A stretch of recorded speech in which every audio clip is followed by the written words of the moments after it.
Nous continuons avec la suite de notre exercice.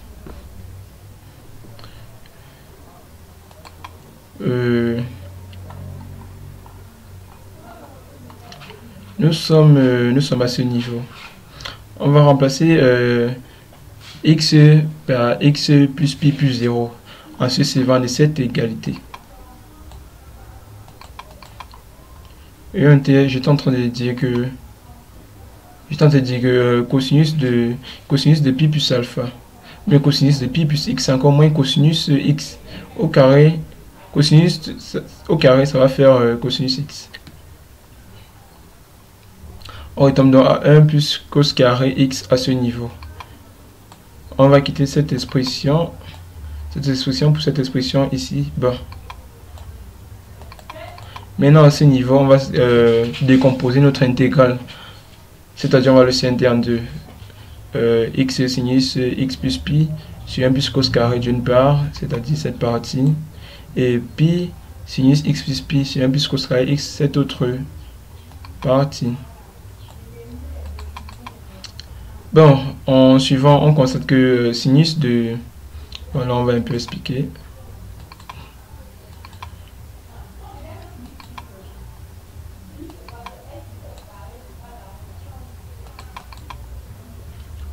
Crayon.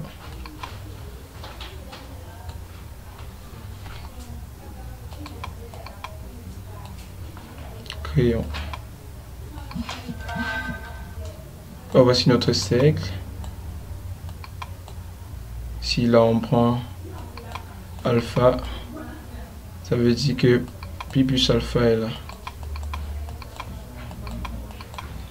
Pi plus alpha. Là on a moins alpha. Là on a pi moins alpha. Voilà. Là, ici c'est pi plus alpha, pi moins alpha, alpha moins alpha.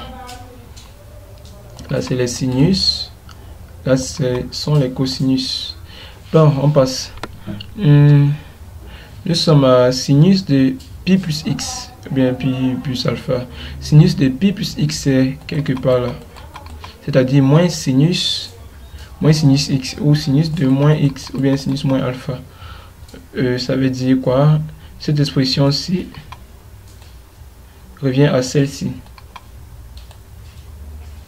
Et en bas, 1 plus cos carré x est inchangé. Même chose ici, pi sinus x plus pi, ça va revenir en moins sinus x. Bien sûr, le pi, ce pi revient là à l'extérieur.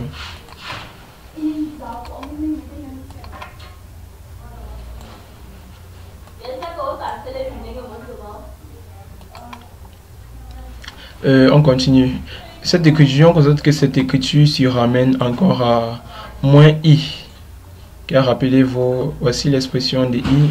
X sinus x sur 1 plus cos carré x dx, bien sûr intégral à 1 de 0 à pi. C'est encore cette dernière, seulement qu'il faut extraire le moins. Donc là on a moins i. Et cette expression aussi se ramène à moins pi i. De là, vu que l'intégrale, on a au départ on a un i quelque part là. On a i égale à moins i moins pi i.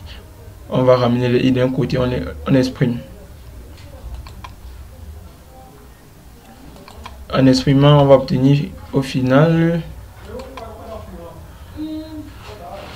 i égale à moins 1 moins pi facteur de i, c'est-à-dire i facteur de 1 plus pi égale 0, c'est-à-dire 2 égale moins pi, c'est-à-dire i égale moins pi sur 2, qui est l'écriture finale. Petit 3. Et la question 3 parlait de déterminer a, b et c tel que x plus 1 sur x moins 1 facteur de x carré plus 1 égale a sur x moins 1 plus bx plus c sur x carré plus 1. Qu'est-ce qu'on obtient? On a donc cette écriture qu'il faut montrer, c'est-à-dire déterminer a, b et c. Passons à la détermination. On a en multipliant toute l'expression par... En multipliant cette expression-ci... Pardon, pas celle-ci. En exprimant cette expression-ci par x moins 1, nous avons nous obtenons cette écriture. X plus 1, c'est x carré plus 1 égale à A plus cette valeur. Nous revenons donc. On obtient exactement cette écriture.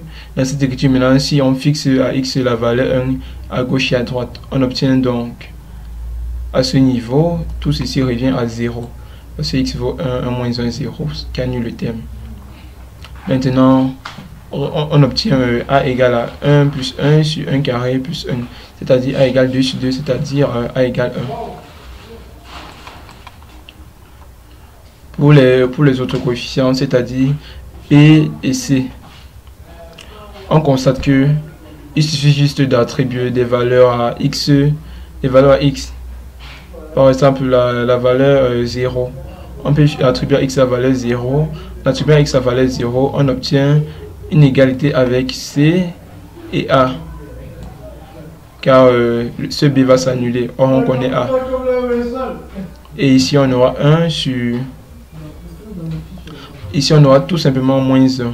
Le moins 1, on aura donc moins A. On aura donc moins A plus C égale à moins 1. On tire dans cette égalité obtenue, on va tirer C. Maintenant, ayant C, on peut maintenant attribuer notre valeur à X. Par exemple, la valeur moins 1. On attribue la valeur moins 1 à X. Vu qu'on connaît A, on connaît C, alors on peut trouver B. C'est tout ce qu'il y a à faire dans ce cas. Merci. N'oubliez pas de liker et vous abonner. À la prochaine.